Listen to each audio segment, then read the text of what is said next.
Bonjour à toutes et à tous. Alors je vous transmets les salutations de votre église sœur, celle de la rue Louis, dont je suis pasteur depuis un peu plus d'un an et demi. Avant cela, j'étais en région parisienne et je rejoins cette belle région lyonnaise que je découvre avec joie. Alors il y a son architecture, ses paysages, mais plus encore ses frères et sœurs que je découvre et que je prends beaucoup de joie à découvrir. Alors avant d'ouvrir la parole du Seigneur ce matin, j'avais une petite question de culture générale à vous poser. Alors celles et ceux qui étaient déjà au premier culte, ne répondez pas s'il vous plaît. Qu'est-ce qui s'est passé, attention, roulement de tambour, le samedi 6 mai 2023 ?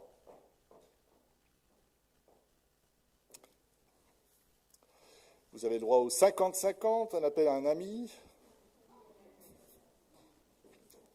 Le 6 mai 2023. Alors, au premier culte, quelques-uns ont deviné. Alors, un indice peut-être, j'ai l'impression que dans cette communauté, il n'y a pas beaucoup de Britanniques.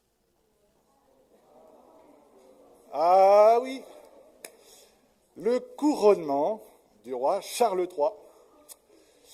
Alors, je ne vais pas parler de couronnement de Charles III ce matin, mais juste en introduction, je trouvais intéressant de vous partager quelques mots de la méditation de l'homélie de l'archevêque de Canterbury qui s'est adressé à Charles III ainsi. Il dit ceci: « Le roi des rois, Jésus-Christ, a été oint non pas pour être servi, mais pour servir. Le service, dit-il, c'est l'amour en action. Comme Jésus qui a renoncé à tout privilège et a donné sa vie. Son trône était une croix et sa couronne était faite d'épines. » Et il termine, enfin en tout cas il poursuit, « Chacun de nous a reçu l'appel de Dieu à servir. Chacun d'entre nous peut choisir la voie de Dieu aujourd'hui. » J'ai envie de dire Amen à cette beau discours, belle méditation. Jésus-Christ a été oint non pas pour être servi, mais pour servir. Et le texte que nous allons méditer ce matin succède justement à ce temps particulier où le Seigneur Jésus a évoqué ce service en lavant les pieds de ses disciples. Après Jean 13 s'ouvre à partir de Jean 14 jusqu'à 17, non pas le discours d'un archevêque à un roi, mais le discours, les paroles, la prière du roi des rois qui s'adresse à ses disciples et par là même à nous-mêmes par écho. Et c'est un court extrait que je voudrais méditer avec vous ce matin. Il se trouve dans le chapitre 14, l'évangile de Jean, au chapitre 14, et nous lirons versets 23 à 29. « Si quelqu'un m'aime, il obéira à ma parole. Mon Père aussi l'aimera, et nous viendrons à lui, et nous établirons notre demeure chez lui. Mais celui qui ne m'aime pas, ne met pas mes paroles en pratique. Or, cette parole que vous entendez ne vient pas de moi, c'est la parole même du Père qui m'a envoyé. Je vous dis tout cela pendant que je suis encore avec vous. Mais le défenseur en justice, le Saint-Esprit, que le Père enverra en mon nom, vous enseignera toutes choses et vous rappellera tout ce que je vous ai dit moi-même. Je pars, mais je vous laisse la paix. C'est ma paix que je vous donne. Je ne vous la donne pas comme le monde la donne. C'est pourquoi ne soyez pas troublés et n'ayez aucune crainte en votre cœur. Vous m'avez entendu dire que je pars, mais aussi que je reviendrai auprès de vous. Si vous m'aimiez, vous seriez heureux de savoir que je vais au Père, car le Père est plus grand que moi. Je vous ai prévenu que dès maintenant, avant que ces choses arrivent, pour qu'au jour où elles se produisent, vous croyez. Amen.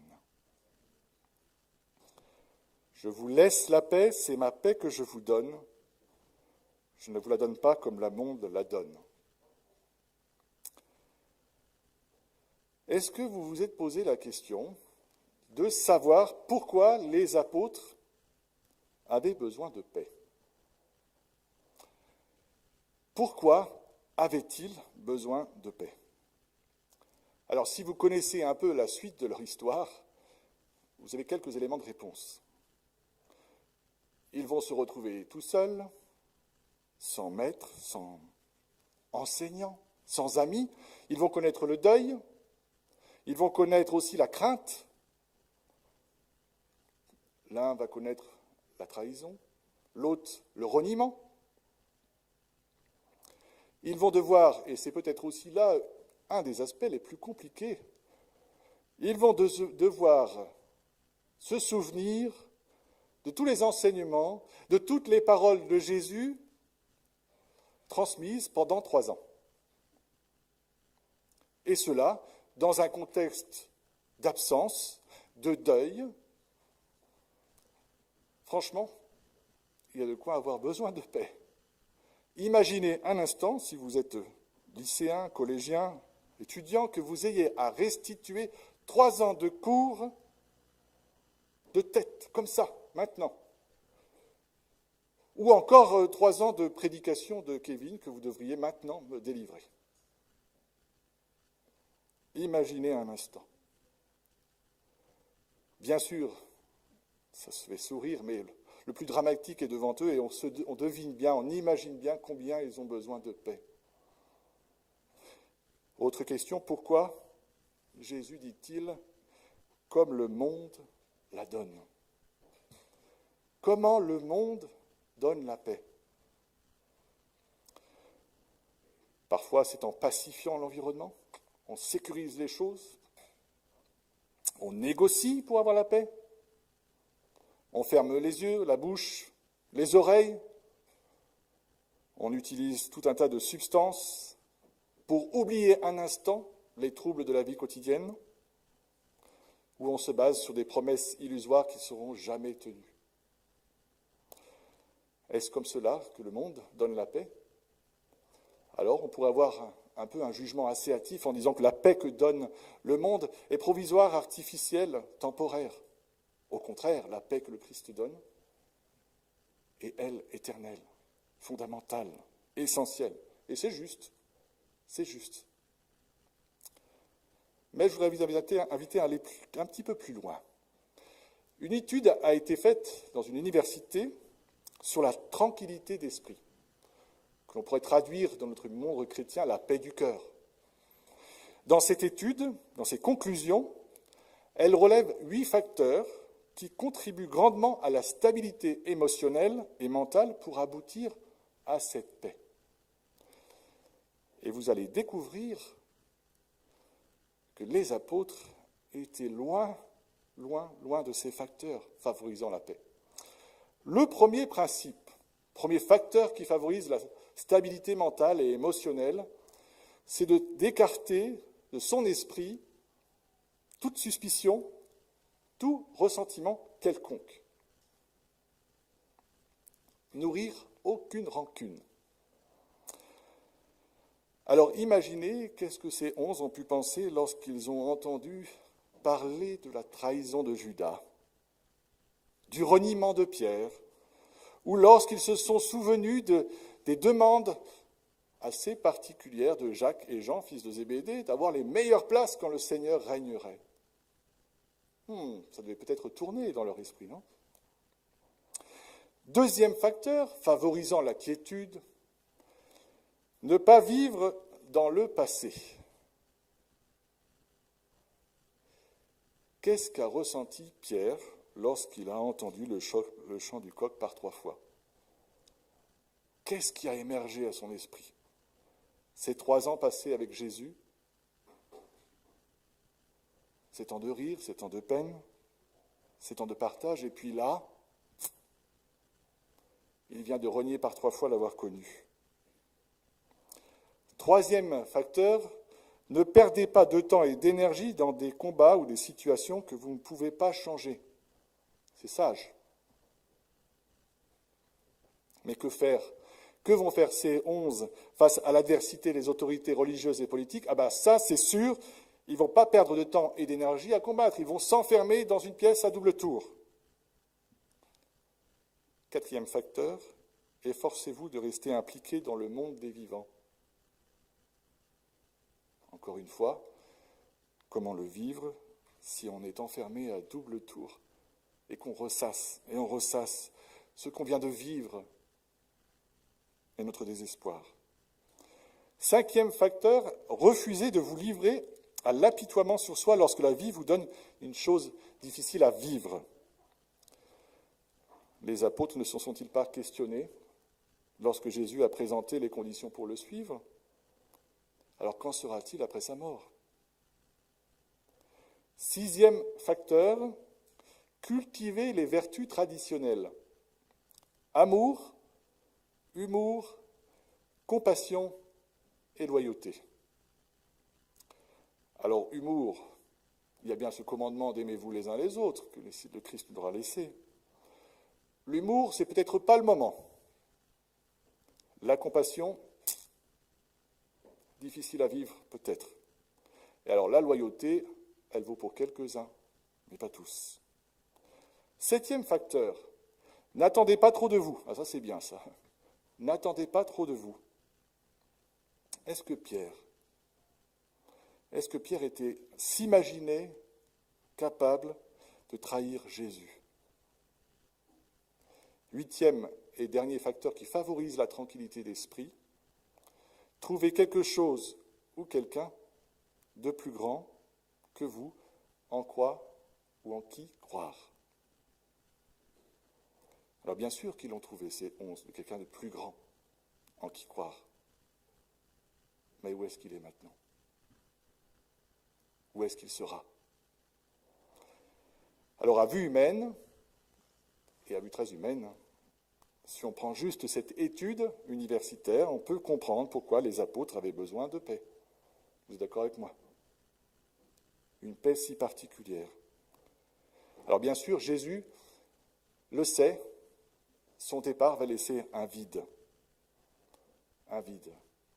Mais il veut ouvrir ses amis à une autre perspective, une autre dynamique. Il veut les ouvrir à la présence de Dieu tout à fait différente.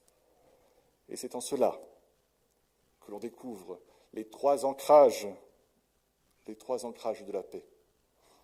Alors comme je suis un ancien prof, je le disais, j'aime beaucoup les sigles.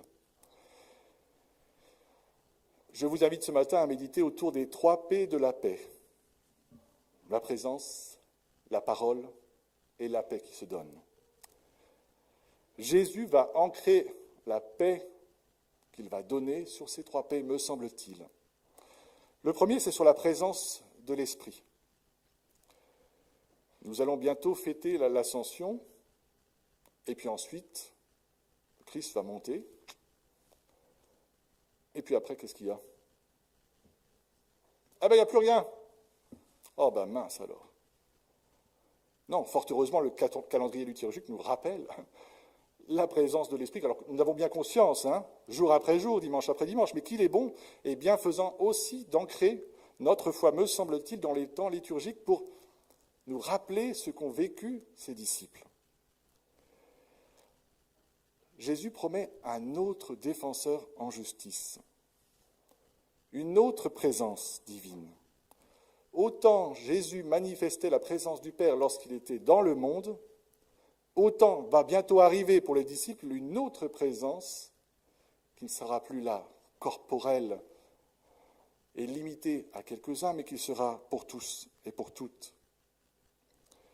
Jésus était la présence de Dieu dans ce monde.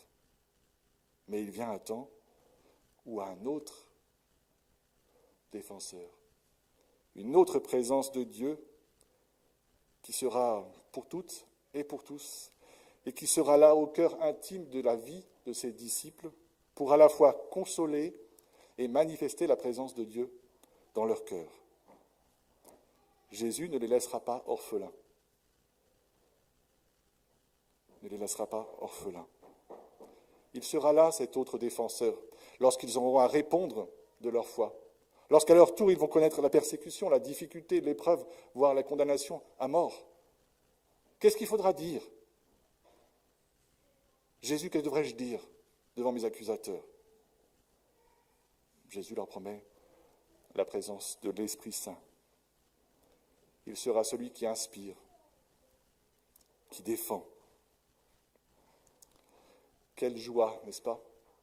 Quelle joie fut celle des disciples lorsqu'à la Pentecôte, ils ont vu se concrétiser et se réaliser cette promesse.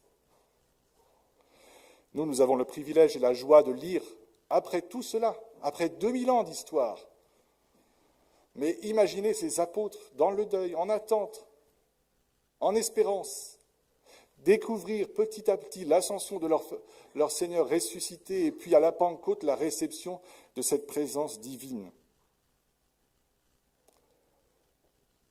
Et ça, c'est majestueux, cette présence de l'Esprit. Impressionnant. D'autant qu'il a un ministère un peu particulier, ce Saint-Esprit. Enfin, en tout cas, je vous propose une facette particulière de son ministère. Kevin, au premier culte, ne m'a pas lapidé pour ce que j'ai dit, donc je ne suis presque pas trop hérétique. Est-ce que, et là je pose une question un peu rhétorique, parce que j'imagine que vous avez déjà vu la basilique Fourvière illuminée le soir. Qui l'a déjà vu? Une bonne partie. Seconde question, qui a vu déjà les projecteurs qui illuminent la basilique de Fourvière? Quelques-uns. Souvent, on ne voit que la magnificence de ce bâtiment, alors quelles que soient nos convictions, mais on voit ce bâtiment mis en lumière, mis en beauté, j'ai envie de dire, par ces petits spots que l'on voit ou très peu ou très discrètement. Et je crois, me semble-t-il, que le Saint-Esprit a aussi, parmi d'autres, ce ministère de projecteur. Parce que quel est notre réflexe lorsque nous sommes affligés, tristes, peinés? Très rarement, on bat dans les mains et on regarde joyeusement le ciel qui se déroule devant nous. On baisse la tête. Les larmes viennent. On est accablé. Pareillement, lorsque l'on vient commettre petite chose, un petit péché, vraiment tout petit comme ça, et qu'on sait très bien que, ça déplaît à Dieu, que ça a fait du mal. En règle générale, on s'en réjouit. Ah, qu'on est content. Ah, on est content d'avoir fait du mal. Bien sûr que non. Bien sûr que non. Très vite, parce que l'Esprit Saint vit en nous, le sentiment de culpabilité va jaillir et va incliner nos têtes. Alors qu'il est bienfaisant et bienheureux d'avoir l'Esprit Saint en nous-mêmes, qui, comme un projecteur, illumine et élève nos regards vers celui qui peut nous ôter la tristesse et la culpabilité, à savoir le Christ. Quelle présence bienfaisante que cet Esprit Saint! Quelle présence bienfaisante sera-t-elle pour ses disciples qui, outre, se rappelleront grâce à lui tous les enseignements du Christ, mais pourront vivre leur vie de disciples conscients et confiants que le Seigneur vit en eux. Deuxième P, c'est le P de la parole, une parole qui transforme. Vous l'avez peut-être remarqué, combien l'expression « ma parole » revient de façon régulière et récurrente dans ce passage. Je vous relis rapidement le verset 23 et 24. « Si quelqu'un m'aime, il obéira à ma parole. Mon Père aussi l'aimera. Nous viendrons à lui, nous établirons notre demeure chez lui. Mais celui qui ne m'aime pas en pratique mes paroles. Or, cette parole que vous entendez ne vient pas de moi, c'est la parole même du Père qui m'a envoyé. » Parole, parole, parole, chantez. Mais ici, ce n'est pas n'importe quelle parole. La parole du Seigneur, Père, incarné par le Fils, et qui nous transforme par l'Esprit Saint. Et vous avez remarqué ce lien entre obéissance et mise en pratique. Si d'aventure un jour vous ne savez pas ce que Dieu veut pour vous, sans doute irez-vous voir un responsable de la communauté, les pasteurs, et ils vont vous dire, c'est simple. La vie chrétienne est simple, elle se résume à un mot, à un ordre, obéis. On va dire, merci. Merci pour ce conseil, mais obéir à quoi? À qui? qui? Alors, en bon pasteur, en bon responsable, ils vont sortir la parole. Très bien. Mais c'est pas un peu légaliste ton histoire, pasteur? Obéir, mettre en pratique, c'est très bien, mais ça me semble un peu désincarné, voire un peu trop légaliste. Sauf que, il vous répondra, l'obéissance, la mise en pratique, ne découle pas d'une crainte, d'une peur, mais de l'amour. L'amour reçu et l'amour que l'on veut donner, l'amour qui se déploie dans la parole et dans sa méditation, dans sa transformation intérieure produite par l'Esprit Saint. Encore une fois, ça nous donne la paix, ça, je crois. Mais ça nous pose une question, même peut-être deux en réalité. La première, c'est qu'est-ce qu'il en est de notre méditation de la parole? Et je ne veux pas culpabiliser, et je m'inclus dedans. Qu'est-ce qu'il en est de la méditation de la parole de Dieu? Et surtout, qu'en est-il de sa mise en pratique? Est-ce qu'elle reste lettre morte pour nous?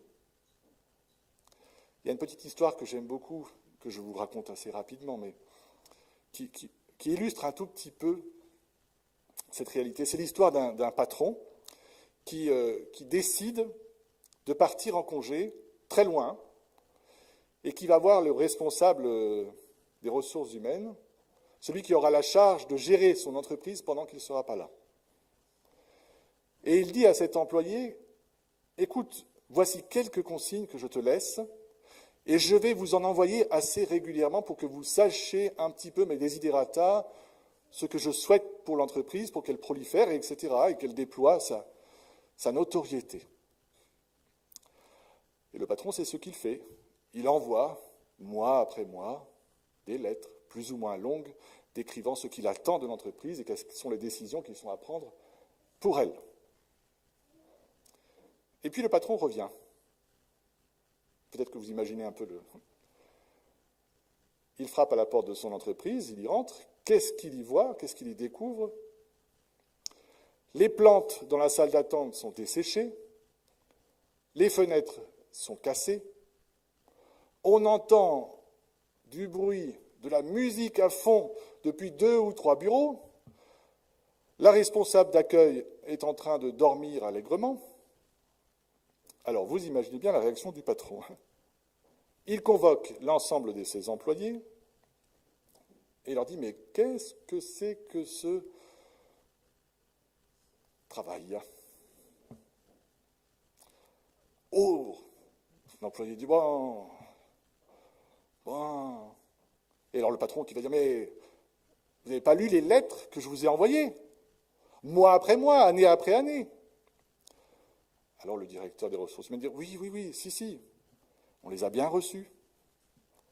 On les a même compilés dans un livre. Certains l'ont même appris par cœur, ce petit livre. Et même, vous ne me croirez pas, peut-être patron, mais on méditait ce livre dimanche après dimanche. » Et alors le patron va leur poser la question, « Mais qu'est-ce que vous avez fait de mes instructions ?» Et alors le directeur des ressources humaines, « Faire de vos instructions ?» Il fallait en faire quelque chose.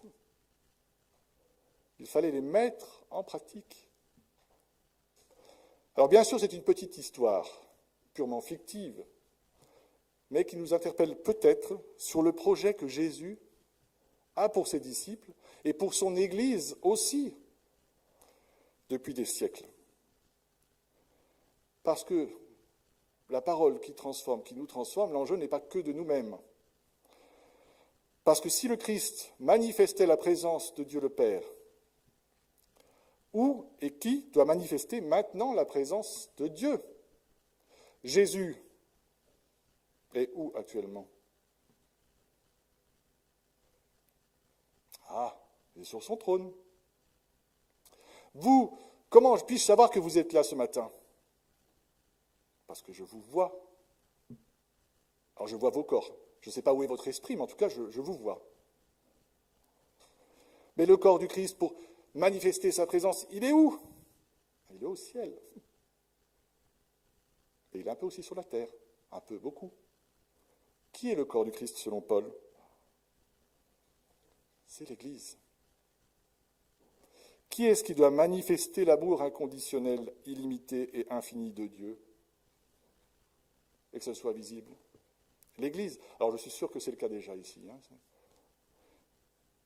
Où est-ce que le monde peut voir l'incarnation de la présence de Dieu?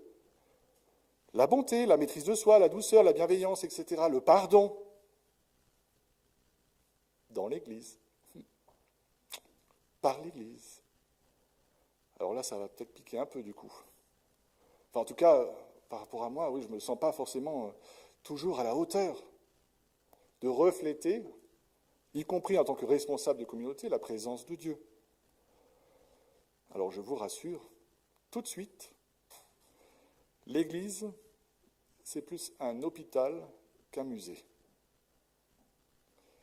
Nous sommes un rassemblement de personnes plus ou moins malades, plus ou moins abîmées, mais qui n'est pas seule, et qui reçoit le privilège d'avoir cette présence de Dieu dans son cœur qui transforme par la méditation de sa parole, la parole de Dieu. Comment savoir que je suis en paix avec Dieu? Dites-le moi. Comment savoir que le Seigneur m'a racheté, que je suis aimé de lui? Comment savoir qu'il me pardonne? Alors je vais rentrer dans une église, et qu'est-ce qu'on va me dire? Où est-ce que je peux trouver la paix du cœur? Dans les paroles du Seigneur, tout simplement. Dans sa parole. Deuxième paix, la paix qui transforme, la parole qui transforme. Et enfin, un petit peu plus rapidement, troisième paix de la paix que le Christ laisse à ses disciples, c'est la paix comme un don de Dieu, et non pas comme des consignes, des conseils. La paix est un don de Dieu. Elle est unique, cette paix. Elle n'est pas une simple promesse. Elle est un don. Elle n'est pas une formule d'adieu, elle est une promesse de Dieu. Elle n'est pas quelques bonnes consignes à retenir, elle s'accueille, elle se reçoit. Alors sa paix devient cette sérénité surnaturelle intérieure que le Christ déploie par son esprit. Une paix qui dépasse toute intelligence. Une paix que je découvre notamment en méditant sa parole. Car comment avoir la conscience tranquille? Comment se savoir aimé par Dieu? Il suffit de lire Romains 8. Il n'y a rien qui nous séparera de l'amour de Dieu. Je peux vivre alors une paix, la paix d'une conscience tranquille. Comment puis-je me reposer? Comment envisager le lendemain et être en paix? Je médite, j'intériorise. Philippiens 4, versets 6 et 7. Ne vous mettez en souci pour rien, mais en toute chose, exposez vos demandes à Dieu en lui adressant vos prières, vos supplications, tout en lui exprimant notre reconnaissance. Alors, verset 7, la paix de Dieu, qui surpasse tout ce qu'on peut concevoir, gardera votre cœur et votre pensée sous la protection de Christ. La paix d'un cœur plein d'espoir et d'assurance. Comment puis-je savoir cela? Comment puis-je recevoir de Dieu la paix qui donne l'espoir et l'assurance? J'ouvre Ecclésiaste et je découvre qu'y compris pour celles et ceux qui sont mes bien-aimés, celles et ceux qui peut-être ne désirent plus vivre, eh bien, ce n'est pas eux qui ont le dernier mot. C'est le Seigneur. Et qui donne l'espérance d'une autre vie. La paix, chers amis, n'est pas le fruit de consignes, de conseils, mais elle est une présence. Elle est une parole accessible à tous et qui transforme. Et elle est un don que le Seigneur veut nous donner ce matin. Alors, est-ce que nous voulons vivre et recevoir cette paix aujourd'hui? est-ce que nous voulons l'accueillir tout à nouveau ce matin? Pour terminer, je voudrais vous laisser juste une petite parole de Paul, en forme de bénédiction que je vous adresse, que je nous adresse. Que le Seigneur de la paix lui-même vous donne toujours la paix par tous les moyens. Amen. Je voudrais vous inviter à la prière.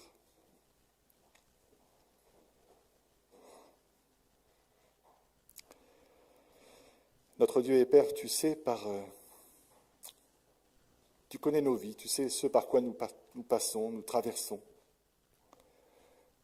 Et Seigneur, nous voulons nous adresser à toi comme le Dieu de la paix.